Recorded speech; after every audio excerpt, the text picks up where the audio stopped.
ये सुनते हैं आज की वीडियो में किसी की ज़िंदगी पर बीती एक पुरअसरार कहानी। रात के 9 बजे का वक्त था। हुज़ैफ़ा ने ज़ारो कतार रोना शुरू कर दिया। मरियम रात का खाना तैयार कर रही थी। अब अगर उसे चुप कराने लगती तो मज़ीद देर हो जाती, लिहाजा उसने दफ्तर से थके मांदे देर से लौटे फ़ारूक की समाजत की कि हुज़ैफ़ा को घर से बाहर टहलाने ले जाइए ताकि वो खाना तैयार कर सके। बिल्कुल भी नहीं, फ़ारूक ने सुनते ही ना में गर्दन हिलाई। आज दफ्तर में काम की ज़्यादती की वजह से मुझे शदीद थकन हो रही है, बस थोड़ी देर के लिए प्लीज़, वरना ये रोना बंद नहीं करेगा। बेगम के दोबारा कहने पर वो बुरा सा मुंह बनाते हुए उठ खड़ा हुआ। 3 साला हुज़ैफ़ा को गोद में उठाया तो 5 साला फरहान भी साथ लग गया। यूं वो दोनों बच्चों को बाहर लेकर निकल आया। बाहर बिल्कुल खामोशी फैली थी। ये इलाका ज़्यादा पुररौनक ना था, सो सन्नाटा छाया रहता था। ख़ासकर शाम होते ही सुनसान हो जाता था। हुज़ैफ़ा बाहर आकर बहल गया। रोना बंद करके फरहान के साथ खेल में मगन हो गया था। गली में एक खंबे पर बल्ब रोशन था। फ़ारूक बेजारी से घर की सीढ़ियों पर बैठकर बच्चों को खेलता देखने लगा। उस तरफ इक्का दुक्का गाड़ियों का गुज़र होता था, सो बच्चे बआसानी खेल लिया करते थे, लेकिन वो हमेशा मोहतात और चौकन्ना रहता था, और रहना भी चाहिए। 10 मिनट ही गुजरे थे कि उसे अपनी दाहिनी जानिब आहट महसूस हुई। उसने रुख मोड़ा तो कुछ फासले पर एक साफ सुथरी मोटी काली सी बिल्ली मौजूद थी। अंधेरे में उसकी आंखें चमक रही थीं। फरहान भागता हुआ आया और बिल्ली को देखकर खुश होने लगा। अचानक फ़ारूक ने बड़ा सा नोकीला पत्थर उठाकर बिल्ली को ज़ोर से खींचकर दे मारा। पत्थर बिल्ली के गाल से जा टकराया और गाल ज़ख्मी हो गया। बिल्ली के मुंह से ज़ोर से चीख निकली। उसके कराहने की आवाज़ अजीब सी थी।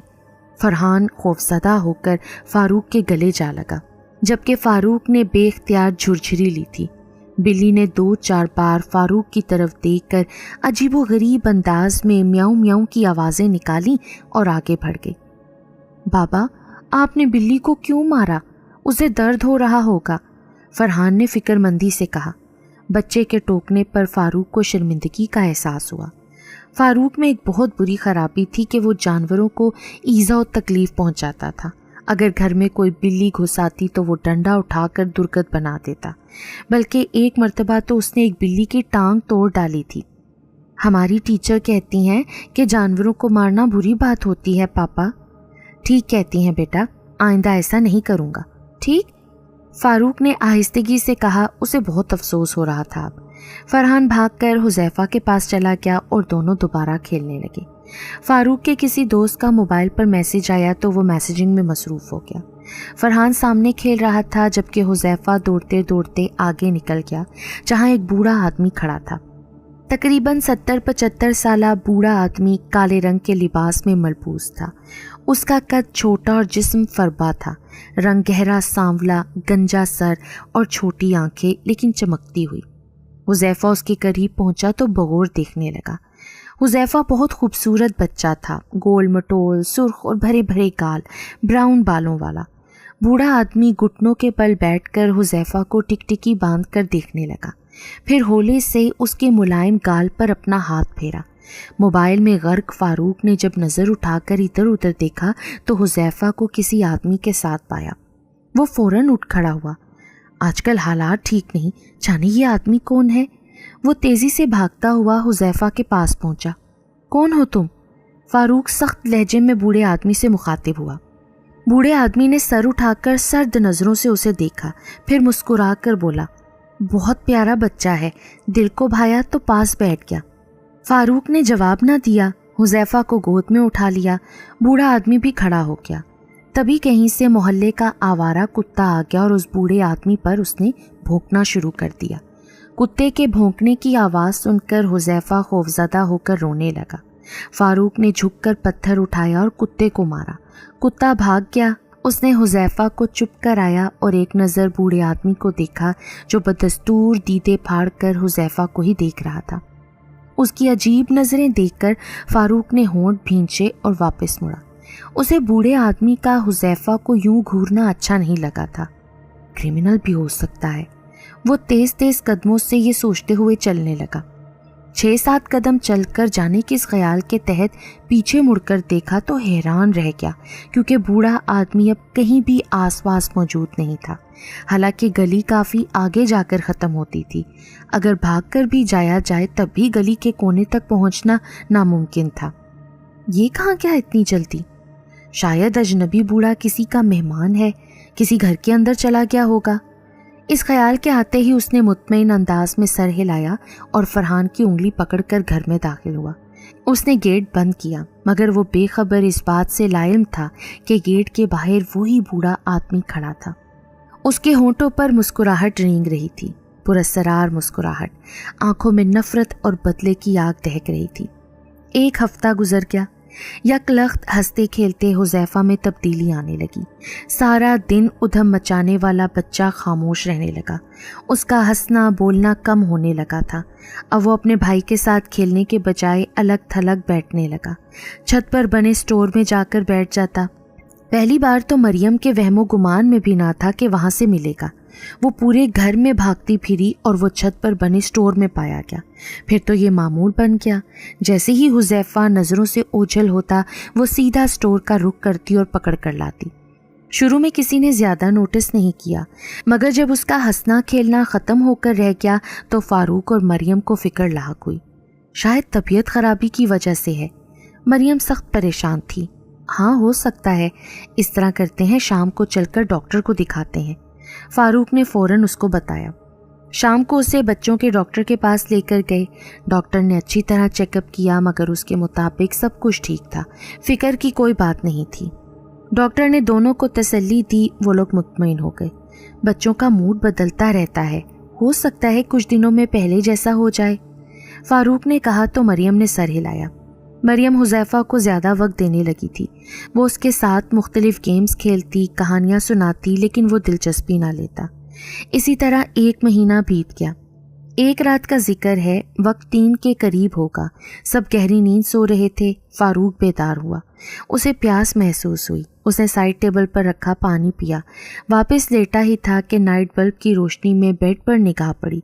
हुज़ैफा बिस्तर पर मौजूद ना था। मरियम और फरहान सो रहे थे। वो बुरी तरह ठिठका। बेख्तियार दरवाजे की जानिब देखा। दरवाज़ा हल्का सा खुला था। उसे सख्त ताजुब हुआ। उसने रात गए तक स्टडी रूम में दफ्तर का काम किया था। फारिग होकर जब बेडरूम में आया तब तक मरियम और बच्चे सो चुके थे। उसे अच्छी तरह याद था कि उसने कमरे में आकर दरवाजे की चिटकनी लगाई थी। चिटकनी इतनी ऊंची थी कि बच्चों का हाथ पहुंच नहीं सकता था। मरियम शायद बाद में बाहर गई हो, फिर चिटकनी लगाना भूल गई होगी। उसने सोचा और कमरे से बाहर भागा और सीधा स्टोर की तरफ गया। उसका अंदाज़ा दुरुस्त साबित हुआ। हुज़ैफा फर्श पर लेटा सो रहा था। स्टोर की लाइट भी ऑन थी। हालांकि वो और मरियम फालतू लाइट्स और पंखे खुले नहीं छोड़ते थे। उसने हुज़ैफा को गोद में उठाया और कमरे में ले आया। सुबह उसने मरियम को रात का वाक़या सुनाया और चिटकनी के बारे में पूछा, मगर मरियम ने इनकार कर दिया। हो सकता है मैंने ही वही चिटकनी फिर खुली छोड़ दी होगी। मुझे शायद ठीक से याद नहीं रहा और लाइट मासी से खुली रह गई हो। जी, हो सकता है, मगर ये बात काबिल तशवीश है कि हुज़ैफा नींद में चल रहा है। हाँ, समझ में नहीं आ रहा कि इसमें इतना चेंज क्यों आ रहा है मरियम। मैं खुद ज़हनी तौर पर सख्त परेशान हूँ। ना बात करता है, ना खेलता है, तन्हा रहता है और पता नहीं ऊपर स्टोर में जाकर क्यों बैठ जाता है। बहुत बार पूछा मगर जवाब नहीं देता। मैंने भी बहुत कोशिश की है फुरकान, लेकिन रिस्पॉन्स नहीं देता। ऐसा करते हैं, थोड़े दिन आउटिंग करते हैं, हो सकता है ठीक हो जाए। मसरूफियत की वजह से कई दिनों से बाहर घूमने नहीं निकले। फारूक को आइडिया आया। हाँ जी, मुनासिब रहेगा। मरियम ने इत्तफाक किया। फिर रोज़ाना फारूक और मरियम बच्चों को लेकर बाहर निकलते। कभी आइसक्रीम खिलाते तो कभी खाना खाने जाते। किसी रोज़ पार्क और किसी दिन शॉपिंग मॉल का रुख करते। फरहान तो खूब एंजॉय करता, मगर हुज़ैफा चुप साधे रहता। 1 माह और गुजरा, कोई फ़ायदा हासिल ना हुआ। इसी दौरान कई नामी गिरामी डॉक्टर्स के चक्कर भी लगाए गए, मगर बेसूद। रात 9:45 का वक्त था। फरहान ने बाहर खेलने का शोर मचाया तो वो उसे और हुज़ैफा को बाहर ले आए। दोनों बच्चे भाग दौड़ रहे थे। फारूक के देखते ही देखते हुज़ैफा मुंह के बल ज़मीन पर आ गिरा। फारूक को उसके गिरने के अंदाज से शक गुजरा, जैसे उसे किसी ने धक्का देकर गिराया हो। جبکہ فرحان اس سے کافی فاصلے پر موجود تھا۔ وہ فوراً روتے حذیفہ کی طرف لپکا۔ اس کی داہنی آئیبرو کے اوپر چوٹ لگی تھی اور وہاں سے خون بہہ رہا تھا۔ اس نے فٹافٹ گاڑی نکالی، مریم اور فرحان بھی بیٹھ گئے۔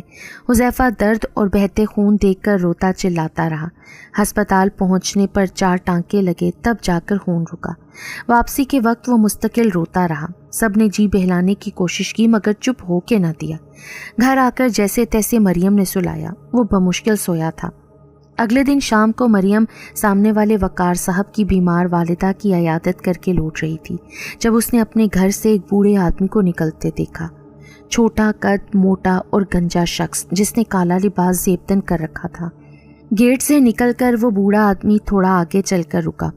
اس نے گردن گھمائی اور اتنی گھمائی کہ وہ پیٹھ تک مڑ گئی۔ مریم تو دنگ رہ گئی اور ایسے لگا جیسے اس کے جسم سے جان ہی نکل گئی ہو۔ 70-75 سالہ بوڑھے آدمی کے چہرے پر کرختگی چھائی ہوئی تھی۔ وہ مریم کی جانب دیکھ کر مسکرایا، پھر گردن سامنے کر کے بڑے بڑے قدموں سے چلتا ہوا آگے بڑھ گیا۔ مریم نے جھرجھری لی۔ اسے اس بوڑھے آدمی سے خوف محسوس ہوا۔ آج سے پہلے اسے کبھی نہیں دیکھا۔ شاید دفتر کا کوئی کولیگ ہے۔ وہ بڑبڑائی۔ فاروق کی زیادہ دوستیاں نہ تھیں، بس گنے چنے دوست تھے جن کی بیویوں سے اس کی اچھی خاصی دوستی تھی۔ گھر پہنچی تو فاروق بچوں سمیت ٹی وی دیکھ رہا تھا۔ کون تھے یہ صاحب فاروق؟ کون صاحب؟ وہی جو ابھی ابھی گھر سے باہر نکلے ہیں۔ گھر سے نکلے ہیں؟ مریم گھر میں تو کوئی آیا ہی نہیں۔ فاروق آپ یہ کیا کہہ رہے ہیں؟ میں نے اپنی آنکھوں سے ایک بڑی عمر کے آدمی کو گھر سے باہر نکلتا دیکھا ہے۔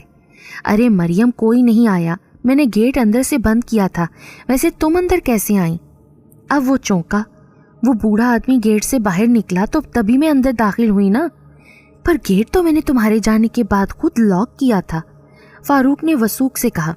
کہیں کوئی چورو چکا تو گھر میں نہیں گھس آیا دیوار پھلانگ کے اور آپ ٹی وی دیکھتے رہ گئے؟ مریم کو تشویش ہوئی۔ دونوں نے دوڑ لگائی، پورا گھر چھان مارا، الماریاں وغیرہ چیک کی، ہر چیز اپنی جگہ پر موجود تھی۔ اب تم سکون سے بیٹھ جاؤ، ایک شے بھی نہیں ہلی، گیٹ مجھ سے ہی کھلا رہ گیا ہوگا۔ اور وہ آدمی؟ کوئی نہیں آیا یار، بس کرو اب۔ وہ آدمی عجیب سا تھا فاروق، اس نے اپنی گردن موڑ لی تھی۔ گنجا، موٹا اور چھوٹے قد کا بوڑھا آدمی، کالا لباس پہن رکھا تھا۔ مریم کی آواز میں خوف نمایاں تھا۔ اف میں نے کہہ دیا نا کوئی نہیں۔ اچانک بولتے بولتے بریک لگ گئی۔ چند لمحے وہ مریم کو دیکھنے لگا۔ کیا تم نے کیا کہا ابھی؟ کیا بتایا اس بوڑھے کا حلیہ؟ مریم نے دوبارہ تفصیل سے بتایا۔ فاروق نے تانے بانے بنے، اسے گڑبڑ کا احساس ہوا۔ پھر اس نے مریم کو بلی کو زخمی کرنے سے لے کر بوڑھے آدمی کے گلی میں غائب ہونے کا واقعہ سنایا۔ آپ نے مجھے پہلے کیوں نہیں بتایا؟ تب میں نے اس بوڑھے آدمی پر زیادہ توجہ نہیں دی تھی۔ بلی کو نقصان پہنچانے کے بعد یہ آدمی ملا۔ 1 ہفتے بعد ہی حذیفہ نے چپ ساتھ لی۔ مجھے تو یہ کوئی اور ہی معاملہ لگ رہا ہے فاروق۔ مطلب بلی کا کیا تعلق؟ شاید وہ بلی حقیقتاً بلی نہ تھی۔ آپ کو پتہ ہے جنات بھی بلیوں کے روپ میں ہوتے ہیں۔ مجھے تو یہ کوئی پراسرار معاملہ لگ رہا ہے۔ اس بوڑھے آدمی کا گردن موڑنا ایک خوفناک منظر تھا۔ اب کیا کریں گے فاروق؟ مجھے بہت ڈر لگ رہا ہے۔ ایک عام انسان اس طرح پوری گردن نہیں موڑ سکتا۔ یقیناً وہ کوئی جن ہی تھا۔ مریم خوفزدہ اور بدحواس ہو رہی تھی۔ اچھا سوچنے تو، جاؤ جا کر حذیفہ کے پاس بیٹھو پلیز، اور ہاں اب اسے اکیلا نہ چھوڑنا۔ مریم سر ہلاتی ہوئی فوراً کھڑی ہوئی۔ بہت سوچ بچار کے بعد فاروق نے اپنے چچا زاد بھائی عثمان سے بات کرنے کی ٹھانی۔ وہ اس پراسرار معاملے میں اس کی مدد کر سکتے تھے۔ عثمان صاحب کی عمر 50 برس تھی۔ وہ نیک اور پرہیزگار آدمی تھے، نورانی علم بھی حاصل کر رکھا تھا اور کئی لوگوں کے پراسرار معاملات روحانی علوم کی بدولت سلجھا بھی چکے تھے۔ تنہائی پسند تھے اور کم گو بھی۔ فاروق ان کی بہت عزت کرتا تھا، وہ بھی اس سے بہت پیار اور محبت سے پیش آتے تھے۔ اس نے ان کا نمبر ملایا اور شام میں گھر آنے کی درخواست کی۔ جب عثمان صاحب گھر پہنچے تو فاروق نے سارا قصہ منوعن بیان کیا۔ عثمان صاحب نے حذیفہ کو بلوایا جبکہ مریم سامنے نہ آئی کیونکہ وہ غیر محرم خواتین سے پردہ کرتے تھے۔ عثمان صاحب حذیفہ کو سامنے بٹھا کر کچھ پڑھنے لگے۔ اچانک حذیفہ کے چہرے کے تاثرات تبدیل ہونا شروع ہوئے۔ وہ بے چین نظر آنے لگا، پہلو بدلنے لگا۔ 1-2 بار اٹھ کر جانے کی کوشش بھی کی تو فاروق صاحب نے اسے اپنی گود میں بٹھا لیا، مگر وہ بدستور مضطرب تھا۔ عثمان صاحب تقریباً 15 منٹ تک اللہ پاک کا کلام پڑھتے رہے۔ اس کے بعد حذیفہ کو باہر بھجوا دیا۔ فاروق، سخت اثر ہے اس پر جن کا، کیسے اور کیوں یہ تو معلوم نہیں، البتہ جو تفصیل بتائی ہے اس سے تمہاری طرح مجھے بھی یہی اندازہ ہو رہا ہے کہ تم نے بلی کو نقصان پہنچایا ہے۔ یہ اسی کا بدلہ ہے۔ تم نے خواہ مخواہ بلی کو کیوں نقصان پہنچایا؟ ایک تو یہ گناہ کی بات ہے، دوسرا یہ کہ جانوروں کے روپ میں جنات بھی ہوتے ہیں۔ میں اپنی غلطی پر نادم ہوں، وہ شرمندگی سے بولا۔ ایسا کرنا فاروق، دن میں 2-4 مرتبہ اونچی آواز میں اپنی کی گئی حرکت پر معافی مانگ لینا۔ اگر وہ گھر میں موجود ہوگا تو سن لے گا۔ میں تمہیں پڑھائی کرنے کے لیے بھی دوں گا۔ روزانہ پڑھنا، اللہ کے کلام میں بہت برکت ہے۔ نماز کی پابندی کرنا، اللہ مدد کرے گا۔ عثمان صاحب نے حل بتایا تو فاروق نے سر ہلایا۔ پھر انہوں نے پانی کی بوتل منگوائی، کچھ پڑھ کر پانی پر پھونکا اور کہا کہ یہ پانی حذیفہ کو پلائیں۔ پھر جاتے جاتے نصیحت کی، اور ہاں، آئندہ جانوروں کو بلا وجہ تکلیف نہ دینا، بہت بری بات ہے۔ جی عثمان بھائی، دوبارہ ایسی غلطی نہیں ہوگی۔ چلو اب میں چلتا ہوں، 2-3 ہفتوں میں مسئلہ ختم ہو جائے گا۔ تم بلا ناغہ پڑھائی کرنا، ہرگز ناغہ نہ کرنا۔ فاروق نے عثمان صاحب کو یقین دہانی کرائی کہ وہ ان کی ہر بات پر عمل کرے گا۔ عثمان صاحب کے جانے کے بعد فاروق نے مریم کو ساری بات بتائی۔ مریم کے رونگٹے کھڑے ہو گئے، پھر وہ خوب ناراض ہوئی۔ فاروق نے اپنی غلطی کا اعتراف بھی کیا۔ پھر وہ روزانہ 2-4 بار بلند آواز میں اس جن سے معافی طلب کرتا تھا۔ عثمان صاحب نے جو پڑھنے کو بتایا تھا باقاعدگی سے وہ وظیفہ پڑھتا تھا۔ نماز کی پابندی کی، حذیفہ کو پڑھایا ہوا پانی بھی پلاتا رہا۔ 3 ہفتوں میں حذیفہ بالکل ٹھیک ہو گیا۔ پہلے کی طرح ہنسنا، بولنا، کھیلنا شروع کر دیا۔ گھر بھر میں چہکتا پھرنے لگا۔ دونوں ماں باپ نے سکھ کا سانس لیا۔ پھر دوبارہ وہ پراسرار بوڑھا کبھی دکھائی نہ دیا، اور نہ ہی کبھی کوئی اور پراسرار واقعہ پیش آیا۔ فاروق اور مریم نے اللہ کا شکر ادا کیا کہ انہیں بہت بڑی پریشانی سے نجات مل گئی۔